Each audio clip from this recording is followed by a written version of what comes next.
Gracias por estar con nosotros, Gabriel. Más allá de lo que quiere y exige la población, la gente, que es primero justicia, por supuesto, pero también golpes fuertes, golpes de efecto contra personajes de alto perfil, ¿ves argumentos para imputar al titular del Instituto Nacional de Migración en este caso? Hola Mario, claro que sí, sí hay elementos para hacer una imputación al comisionado del Instituto Nacional de Migración de México. La razón es la siguiente: el responsable de la supervisión y de la protección de los derechos humanos de los migrantes en México es directamente el comisionado. Han existido casos previamente en nuestro país donde desafortunadamente las estructuras gubernamentales han fallado. Voy a mencionar rápidamente dos: el caso lamentable de la guardería ABC y el caso de la línea 12 del metro en la Ciudad de México. Hay que tomar en cuenta que, por ejemplo, en el último de los casos, caso de la línea 12, el que está sometido a proceso por homicidio culposo fue el director general del proyecto, Metro. En el caso de Garduño, que es comisionado de migración, tiene una posición de salvaguarda de todos los migrantes que están en el territorio mexicano. No es que lo diga yo, sino que está establecido tanto en el manual de organización del propio instituto como en la ley de migración. Luego entonces, la supervisión constante de las condiciones de las estaciones migratorias depende directamente del comisionado. Por lo tanto, sí existen elementos para llevarlo a proceso por el hecho de homicidio culposo. Ahora, también hay que señalar que el Instituto Nacional de Migración depende directamente de la Secretaría de Gobernación. ¿Se puede llegar hasta allá o es el encargado directo el que se está imputando en este caso, Gabriel?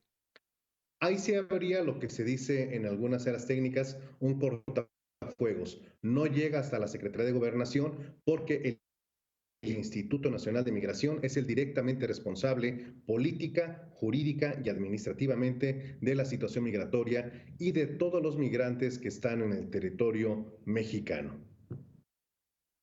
Gabriel, en tu punto de vista y tu experiencia, ¿debería separarse del cargo Garduño para que el proceso se lleve, digamos, con independencia, para que esté libre también de ejercer su libertad de defensa y para que no haya suspicacias de que pueda haber vasos comunicantes entre gobierno federal y la justicia?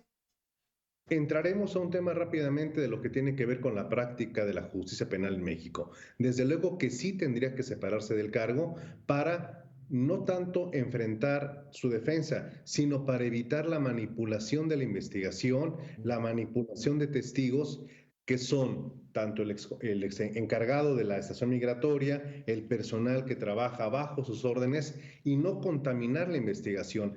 Hay algo que es importante que el auditorio sepa: la Fiscalía General de la República dice que lo está investigando por las posibles omisiones en el cuidado de las personas. No, ese es un delito menor que se llama ejercicio indebido del servicio público. Estamos hablando de la pérdida de la vida de 39 seres humanos. Entonces, lo que debemos ser muy cuidadosos es de cómo se va a resolver esta investigación. ¿Se le va a tratar con pétalos de rosa o se va a aplicar realmente la ley? Eso es algo que veremos al final de la investigación. Escuchábamos hace un momento al senador independiente Emilio Álvarez y Casa hablar de que pues es un control, parecería un control de daños. ¿Crees que va por ahí también o coincide, digamos, efectivamente? Ha sido un tema que ha golpeado esta administración. Lo hemos visto en los niveles de aprobación del presidente López Obrador. Lo ha golpeado poco, pero lo ha golpeado definitivamente. ¿Crees que es una buena salida política este asunto? Efectivamente, se va a buscar una reparación, un control de daños que repare la imagen del gobierno ante la población. Pero vuelvo a insistir rápidamente en cómo sería un proceso normal en México. Garduño sería vinculado a proceso por homicidio culposo en Ciudad Juárez y se le dictaría prisión preventiva justificada por las siguientes razones. Una, no tiene residencia fija en Ciudad Juárez, lo cual hace presumir que se pueda dar a la fuga. Número dos, puede influir en testigos, obligarlos, amenazarlos, presionarlos. Esas son razones suficientes para mantenerlo en la cárcel durante todo el proceso penal. ¿Por qué lo señalo? Porque una gran cantidad de casos en el país, tanto a nivel federal como a nivel local, en los estados, donde hay servidores públicos involucrados, esa es la regla procesal que implica la prisión preventiva justificada. Pero estamos viendo, insisto, que la Fiscalía dice que solo lo va a investigar por esa omisión de no cuidar a las personas. Es un delito menor. Por lo tanto, sí estamos ante un tema de control de daños hasta lo que hoy se ha visto. Esperemos que la O sea, investigación, sí. como todas deben de ser. A ver, si yo fuera, no lo soy, pero abogado y defensor de Francisco Garduño, también podría argumentar que Francisco Garduño lo único que ha hecho es cumplir con la política mexicana, con la política del gobierno de la Cuarta Transformación, la política migratoria. Esto no es la primera vez que sucede, ya tuvimos un evento más o menos similar, con un saldo muy distinto, con un muerto en Tenosique, en una estación migratoria también, donde se prendió fuego. Hubo solamente un muerto, desafortunadamente, no 40, evidentemente, el impacto es muy distinto.